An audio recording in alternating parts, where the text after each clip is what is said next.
In this video, I want to talk to the men. I want to talk directly to the men.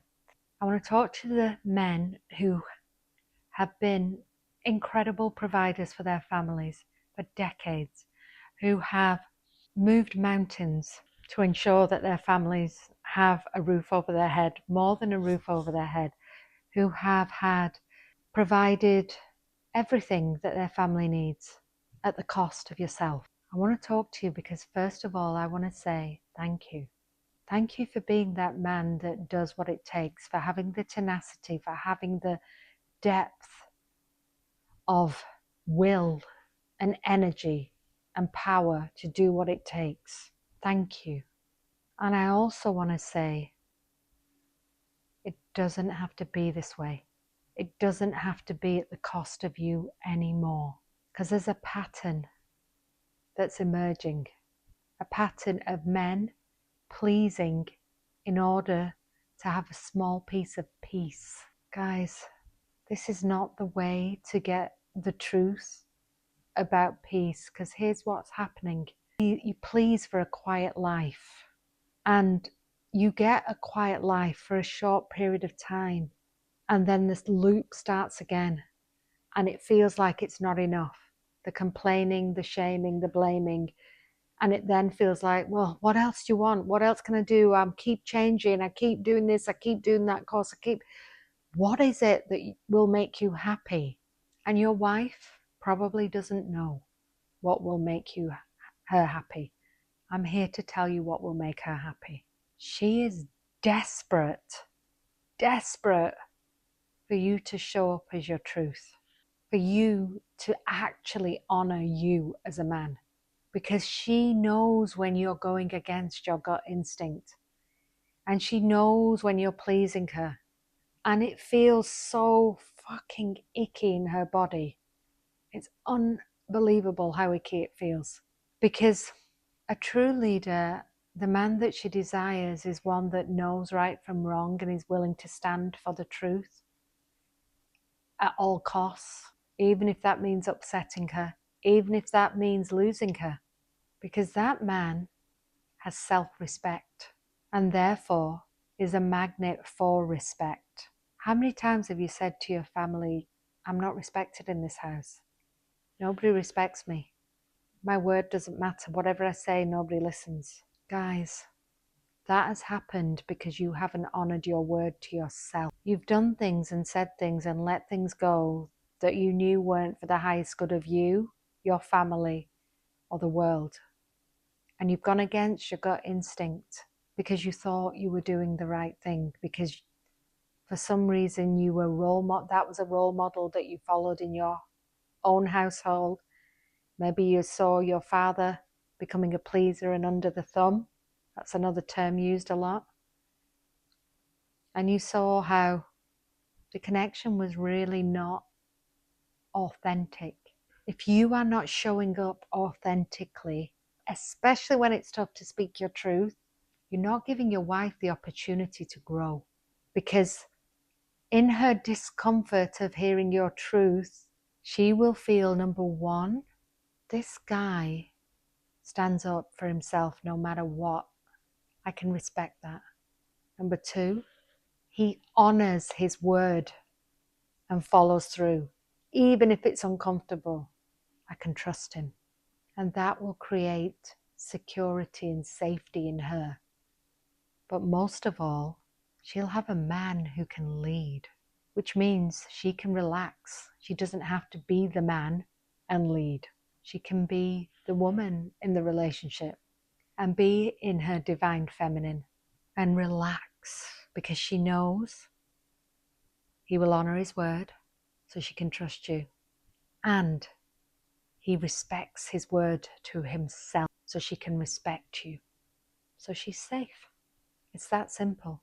So how do you flick the switch, guys? How do you flick it so that you move from a pleaser to a man of honor?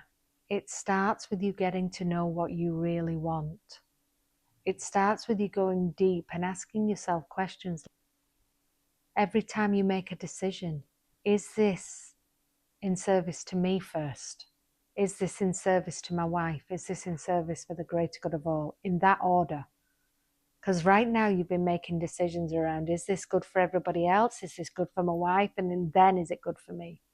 I call this the decision tree. And it's basically 3 yeses. You only do it if there's 3 yeses. The first yes, is this good for me? So you ask yourself that question, is this good for me? If it's a yes, you move to the second question, is this good for them? Usually your wife. If it's a yes and you're going with your gut instinct, not the pleaser, not what she thinks or what he thinks or what they would do, but what your gut is telling you. And you probably not practiced this for a while. So it's going to take you a hot minute to go inwards. Give yourself the moment. If it's a yes for her, then you go on to the third decision tree. Is this good for the greater good of all? And if it's a yes, then you do it. If there's a no in any one of those moments, you do not do it. And it's this order. So if it's a no for you, this does not feel good for me. And there doesn't have to be a logical reason. It can just be a gut feeling. This is not good. You don't need to go any further. You just don't do it.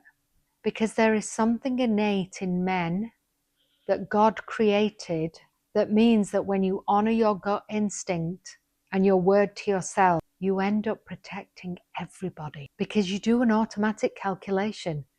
All I'm doing is retraining your nervous system because you've knocked it out of kilt in the service of pleasing. And that innate guidance in you is this. It's a decision tree. Good for me, good for them, good for the greater good of all. That's why you're hunters in caveman time.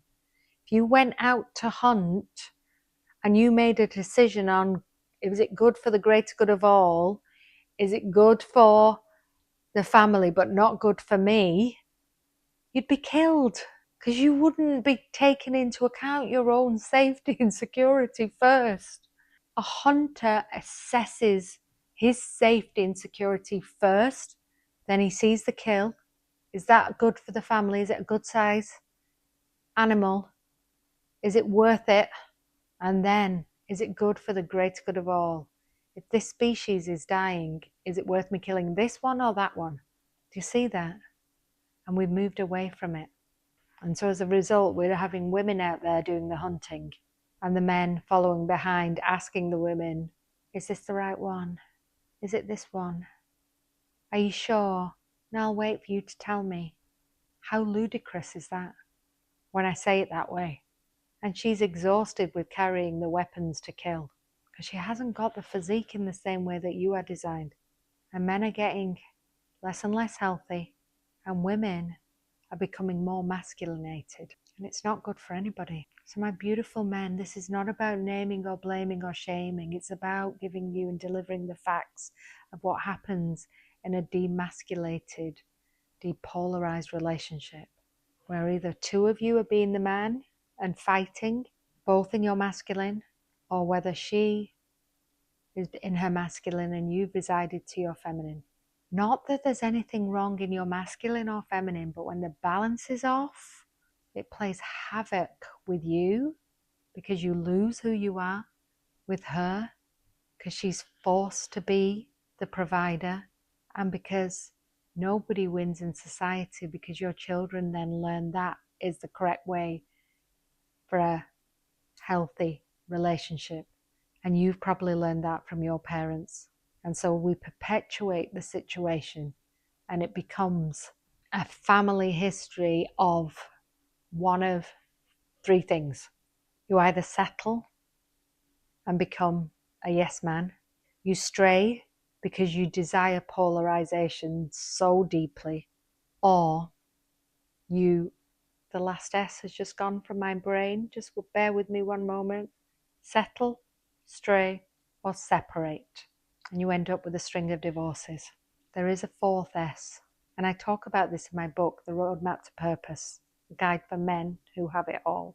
The 4th S is actually you solve the real problem, which is you being your authentic self in the relationship, no matter what. And in order for you to do that, you have to discover who that is first. And yes, you run the risk of losing her. But if you don't, you run the risk of losing you and her. It's not worth it. I promise you. If you want more help with this, I have an incredible program called Men Only. It's a self-learn. It's changed everything for the men that have gone through it. You go at your own pace. And for some of you, you'll want to work one-to-one with me. That's also available, application only. Just reach out, DM me on one of my socials and my team will take care of you. Or you may want to start with my book. It's changed many men, women, couples' lives. That may be a great start for you. Thank you for your time today, guys. I know this has not been an easy conversation to hear, but for those of you that have stuck it out this long, you're on the right path. You're on the path of the final fourth S, which is solve. You never have to loop again, as long as you're prepared to do the work. Take care. God bless.